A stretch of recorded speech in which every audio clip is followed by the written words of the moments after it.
मेरे साथ मेरे दो सहयोगी पटना से संवाददाता प्रकाश कुमार और निधि श्री मौजूद हैं। अच्छा, इसके साथ ही राजनीतिक मेहमान भी हमारे साथ आगे जुड़ेंगे। आरजेडी के प्रवक्ता मृत्युंजय सिंह, जेडीयू के नेता अभिषेक झा हमारे साथ आप देख सकते हैं इस वक्त मौजूद हैं। लेकिन पहले अपने सहयोगियों का मैं रुख करूंगी। प्रकाश जी से समझते हैं जरा किस तरीके से सवालों में नीतीश का सुशासन इस वारदात के बाद। प्रकाश।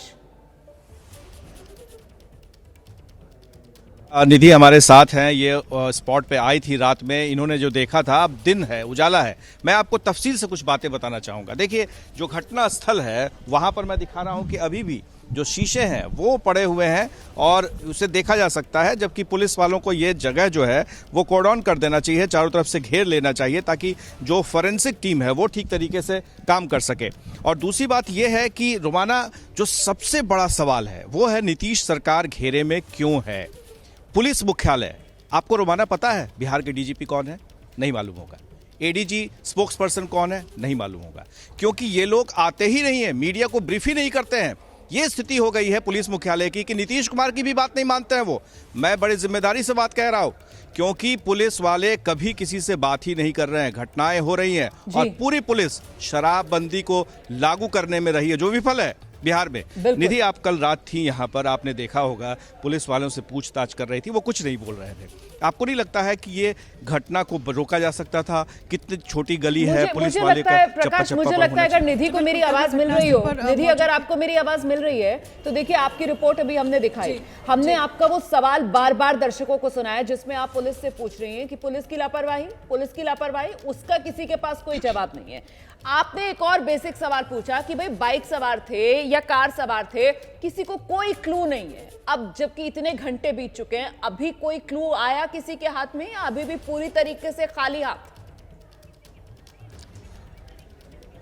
बिल्कुल नहीं रोमाना। जब भी हमने पुलिस से सवाल किया कि क्या इसमें पुलिस की लापरवाही है, इस बात को आप मानते हैं, तो रटा रटाया जवाब एसएसपी उपेंद्र शर्मा से जब हमने बातचीत की तो उनके पास था। उन्होंने सिर्फ इतना कहा कि घटना कितने बजे की है और कितनी राउंड फायरिंग हुई, इसको लेकर अनुसंधान चल रहा है। लेकिन जब मैंने पूछा कि क्या आप लापरवाही मानते हैं, तो इस बात से वो चुप्पी साध गए। और ठीक सामने में अपार्टमेंट है, जिस अपार्टमेंट की बात की जा रही है कि पूरा का पूरा रिहायशी इलाका है। दोनों तरफ अगर आप देखेंगे, ये आगे डेड एंड है। कल रात में भी हमने दर्शकों को जो तस्वीरें दिखाई है वो ये कि आगे डेड एंड है, यानी कि यहाँ पर किस तरीके से घात लगाकर अपराधी आते हैं। और कार में जो सेल्फ ड्राइविंग कर रहे थे रुपेश कुमार, उन पर गोलियां ताबड़तोड़ चलाते हैं और निकल जाते हैं। उस वक्त में गार्ड यहाँ पर नहीं था, गार्ड गया हुआ था। गार्ड की पत्नी यहाँ पर है, मेरे ख्याल से ये कुछ बोल सकती हैं। क्या घटना हुई थी, क्या आवाज आपको सुनाई दी थी? आपको पहले से पता था कि अपराधी घूम रहे हैं? नहीं, ये सब कुछ नहीं पता था, सिर्फ हॉर्न का आवाज आया।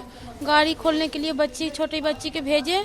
बच्ची देखी कि शीशा टूटा हुआ है, तो मैं हमको बुलाने गई कि मम्मी शीशा टूटा हुआ है सर का, गाड़ी का। तब हम आए तो देखे कि सर के साथ गाड़ी का शीशा टूटा हुआ है। तो मैडम के आवाज़ दिए, मैडम को बच्ची के भेजे, बोलो कि जाके बुला के लाई, तो उसी में रोमाकानी हो गया। इसके अलावा कुछ नहीं जानते हैं। आप किसी को देखी थी क्या? आपको लगा कि कोई, जब आवाज आई तभी आप कहाँ थी? आवाज आया तो अभी हॉर्न का आवाज आया तो हम अपना रूम में थे, टीवी देख रहे थे। बच्ची को क्यों भेजी, आप खुद क्यों नहीं? नहीं, बच्ची के भेजते हैं, हमेशा कोई भी आता है ना, ये नहीं रहते हैं ना, तो बच्ची आके गेट खोल देता है। तो ये इन पर सवाल उठ रहा है कि आखिर इस समय में क्यों नहीं थे। क्या निधि, इस पर कुछ पुलिस कह रही है? जी, इस पर तो पुलिस अभी कुछ नहीं कह रही है, लेकिन मैं आपको बता दूं कि एक सीसीटीवी यहाँ पर लगा हुआ है।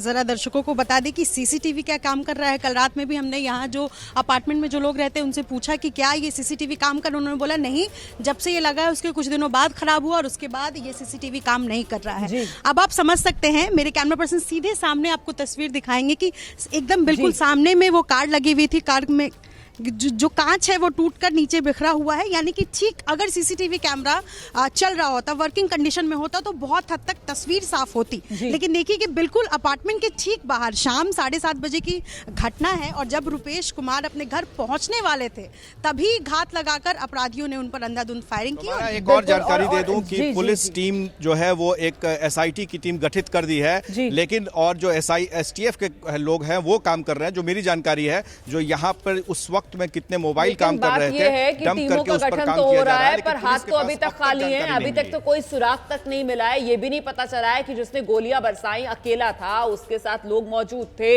वो पैदल था, वो बाइक पर था, वो गाड़ी में था। पूरी तरीके से हाथ खाली हैं अभी तक बिहार पुलिस के।